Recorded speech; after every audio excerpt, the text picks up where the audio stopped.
So, I just stole an egg from my geese here. Tom just made a bunch of noise and I walked over and here's a fresh egg just laid. And it looks like we've got these little things on the end. I've seen this with chicken eggs.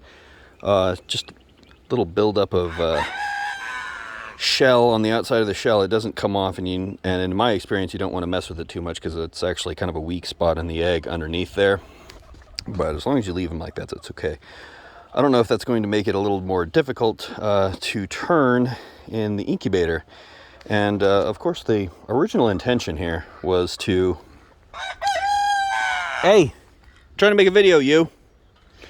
The original intention was to let them raise their eggs, and so I put a bunch of pine shavings in there and pre-populated it with some Muscovy eggs, and everything was right with the world. Tom and Scarlett were doing what they were supposed to, and then it rained like crazy, and obviously there's no drainage in this thing. And hey, why are you getting closer? Huh? I think I'm about to get attacked. That's why he's getting closer. And it rained a bunch, but I think they saved the eggs. They rolled them on top of the nesting material. And then I came back out here in the morning to check on them, and then we had 2 goose eggs and all the Muscovy eggs. I come back out, and we've got no eggs and a pile of shells right over here. Now, this isn't a gated-in area. The only people that were in here were that one and the geese. And this happened during the day, between morning and afternoon. And so either the geese are eating their own eggs, the rooster is eating eggs, or I think our squirrel decided to eat some eggs. And Tom and Scarlett are not protecting the nest whatsoever. They lay on the eggs, they hang out next to them. If I walk over here, they run away. And they go all the way down the hill there and stay next to the backside of the fence. So what I'm going to do is I'm just going to go ahead and collect all the eggs that are laid, and I'm going to set them aside. And here in probably 5 days, my incubator will have hit the target time, and I'm going to put geese eggs in it. So normally chicken eggs are good for about 10 days. They're viable for 10 days as long as you don't heat them up. Basically, as long as you don't start the incubation process, they can drop to reasonable, like, room temperatures. Out here at nighttime, it's still getting kind of cold. In fact, right now I've got a sweater on, but I am in Texas. I should have taken it off probably 3 hours ago, but I've been working on Big Bad John. So it's probably 65 degrees out. That's kind of pushing it for eggs, I would think. They are alive. They're just kind of in a suspended animation mode. And they have about 10 days at that mode, and then the viability of the eggs drops off pretty quickly. So we're going to hold on to these guys for about 6 days, and then I'm going to move the eggs that are in the incubator that are trying to make it to 25, or 35 days. Don't quote me on that.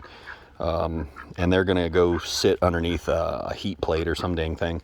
And then my next round of eggs are going to go in the incubator. So we're safely inside that window.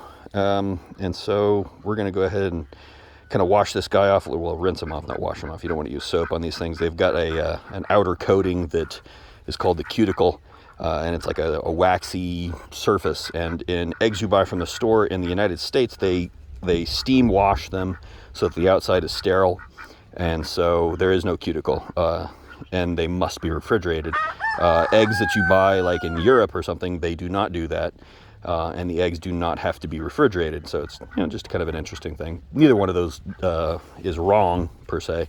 You just have to know how to handle the eggs after you buy them. But in my case, I guess I would be following more like the European things. I'm not going to take like a steam washer to this egg. I'm just going to wrench the dirt out here and then maybe give it a little rinsing on the inside, and then we're going to inspect these things to determine whether or not the incubator is going to be able to turn this thing or if it's going to get caught, and then we'll have to go from there. But that's a pretty severe amount. Actually, it almost looks like there's an edge to that, the bigger one. So I may try it, but the problem is it's a weak spot in the egg, and the whole process of humidifying eggs as you incubate them is to reduce the amount of water that's inside the egg at a controlled rate. You don't want it to drop too low, and you don't want it to stay too high. If it goes too low, the chick inside can get shrink wrapped inside the little membrane that's inside there and can never actually escape, and then you have kind of a pretty serious problem. As well, I would assume that there's a point where you're just dehydrating the egg, because you're keeping these at almost 100 degrees for a month. And on the other end of the spectrum, not enough water leaves the egg, and whenever the air sac is... Hey!